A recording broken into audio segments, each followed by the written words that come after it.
Мынау қазақ тарихында жалпы мынау кеңес дәуірінде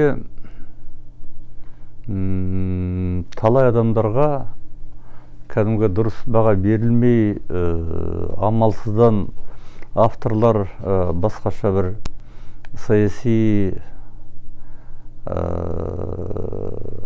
күштеудің себебінен анығын айта алмай кеткен талай бір тарихи тұлғалар бар. Соның бірі біздің қазақтың ұлы ойшылы ақыны Абайдың әкесі Құнанбай туралы. Құнанбай туралы аңыз бен ақиқат мол екені белгілі. Шынын айтсақ, қазақтың ұлы жазушысы Мұхтар Әуезовтің Абай романында көрсетілген Құнанбай әрине ол көркемді образ және амалсыздан жазған деп айтуға болады. Себебі қыспаққа түсіп тұрған кез ғой енді. Біз Мұхаңды бұл арада кінәламауымыз керек, қайта Мұхаңа көп рахмет айтуымыз керек Құнанбайды айтып кеткеніне. Сонымен Құнанбай қандай адам болды деген сұрақ туады. Осы арада мен айтарым, Құнанбайдың туған заманы, тұрған заманы, ол кісі 81-ге дейін келген адам, көп тұрған адам. Сол өте бір қилы заман, себебі бұл 19 ғасыр ғой. 19 ғасырдың 20-шы жылдарынан бастап қазақтар оны жаңа низам дейді. Ресей империясы біршама құжаттар қабылдайды. Жалпы мына қазақ даласы Ресей империясына өз еркімен кірмеген. Ол советтік кеңес дәуірде шыққан, арнайы шығарған аңыздар. Ресей империясы Индияға жол ашам деп қазақ даласын кәдімгі басып алған. Ол үлкен большая игра дейді жаңағы. Соның арқасында мынау Ауғанстан, Индия, Англияға кетсе, егерде байқасаңыздар, карта бойынша қазіргі Тәжікстан, Өзбекстан, Қырғызстан және Қазақстан Ресей империясының кәдімгі меншігі болып кетті сол кезде. Содан 1822 жылы, 1824 жылдары устав дейді. Сібір қырғыздары туралы устав қабылдайды. Соның арқасында жаңағы қазақ даласына Орыс империясының кәдімгі заңдары ене бастайды. Жер әсіресе мына шұрайлы жерлерді қазақтан тартып ала бастайды. Қазақтарды Ресей империясының заңдарына бағындырады. Бірақ айтпақшы, сол кезде бір жағынан империялық сот болған. Сонымен қоса шариғатта осы 17 жылға дейін болған болатын, билер болатын ол кезде.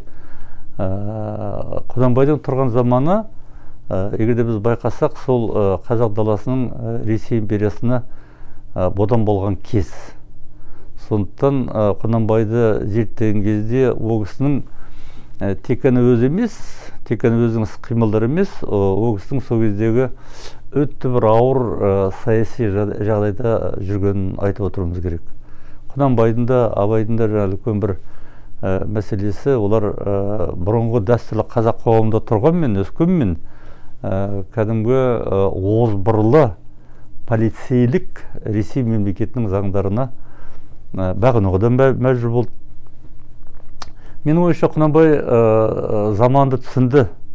Баяғы қазақтың еркін кезі, алтын заманы кеткен кез. Сондықтан мына Дулаттың шырылдап, Дулат Бабатайұлының шырылдайтыны, Мұрат Мөңкеұлының кәдімгі шырылдап қазақтың тағдырын айтқан кезде жаңағы көздеріне жас алатын бекер емес. Олар Құнанбайдың замандастары ғой.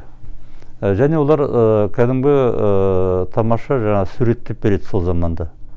Ал Құнанбай бұл арада оның ерлігі деп ойлаймын. Оның бір кереметтігі, қайраткерлігі, ол кісі сол кездегі болыс ретінде, мына тобықтының рубасы ретінде кәдімгі елін қорғаштап, мынау халықтың жерін мүмкін болса жаңағы келімсектерге бермеу үшін көптеген еңбек атқарған. Ол туралы архивтік құжаттар бар, ол кісінің істеген істері бар. Келесі бір өте бір маңызды мәселе, бұл мына біздің тарих ғылымында, жалпы қоғамда айтылып жатқан мәселе, Құнанбай Кенесарыға көмектесті ме, әлде әлде қарсы шықты ма деген ой пікір бар екен белгілі. Біз тарихтан жақсы білеміз. Кенесары, мысалы, жаңа айтып кеткен жерде Балқашы маңайында тұтқынға түспеген, олар әрі өтіп кеткен. Қазіргі біздің Талдықорған, Алматы облысында болып, сол кезде ақыры қырғыз өткен кезде 1847 жылы Тоқмақ деген қала бар Қырғызстанда қазір. Сол жерде сай бар, Кекілді деген, қателеспесем, сол жерде Кенесары қаза тапқан болатын. Бірақ Кенесарының қаза табуында және Кенесарыға қарсы Құнанбайдың ешқандай істеген жаман ісі жоқ екенін біз байқап отырмыз. Мен ойлаймын, іштей Құнанбай Кенесарыны жақтағанда отыр. Бәлкім көмекті беріп жүрген шығар. Ондай жағдайлар қазақ даласында болады. Бірақ ана озбыр күш қой, қарулы әскер, оларға қарсы күресуде мүмкін емес, себебі елі қырып алады. Сондықтан дипломатиялық жолмен, бір саяси әдістермен осындай бір қиын мәселелерді шешіп отыру Құнанбайдың қолынан келген болатын. Соңғы бір мәселе, мына Абайдың туып өсуі. Егерде Құнанбай білімді болмаса, егерде Құнанбай жан-жақты оқыған адам болмаса, Абай сияқты бала тумас еді. Яғни біз мойындауымыз керек, тікелей айтуымыз керек Абайдың осы саяси көзқарастардан қалыптасуы, оның көптеген таланттары бойындағы Құдай берген, сол Құнанбайдан келіп отыр.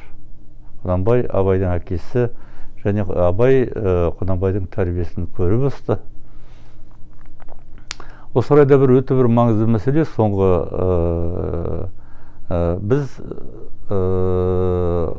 Құнанбайды айтып отырмыз, Абайды айтамыз. Сол кезде мен осы бір 1994 жылдары арнайы Абайдың балалары, дети Абай деген мақала жазған едім. Ол мақала Казахстанская правда газетіне шыққан. Сол кезде бір таңғаларлық жағдай, Абай деп айтып аттық. Абайды дәріптедік, Абайға ескеріш қойдық. Бірақ Абайдың туған ісі, шәкәрімнің атылған туралы айтпаған болатын Совет заманда, кеңес дәуірінде. Ең сұмдығы сол Тобықтың жерінде, Қарауылда Құнанбайдың, Абайдың тұқымдары қалмаған екен. Бірен-саран болмаса. Сұрақ туады, неге деген? Содан мен ана мақаланы дайындаған кезде, зерттеген кезде байқағаным, 1928 жылдары, 30 жылдары Абыралы көтерілісі кезінде сол шәкәрімнің атылуы, сол кезде Құнанбайдың тұқымдарын түгелдей бай боласы, бай кулак деп қудалаған екен. Біршама немерелері Құнанбайдың қаза тауып Семей түрмесіне өлген, біразы Қытай асып Қырғызстанға, Шымкентке кеткен, олардың тағдыры белгілі. Ишағи апайымыз көптеген дерек берген еді. Сол кезде Абайдан туған балалар, кейбір немерелері соғыс кетіп, 1941-45 жыл соғыстан қайтпаған екен. Яғни кеңес дәуірінде бір жағынан Абайды өзін айтқанмен, Құнанбайды қаралап отырса, сонымен қоса Құнанбайдың тұқымдарының осындай ауыр тағдырын айтпай кеткен болатын.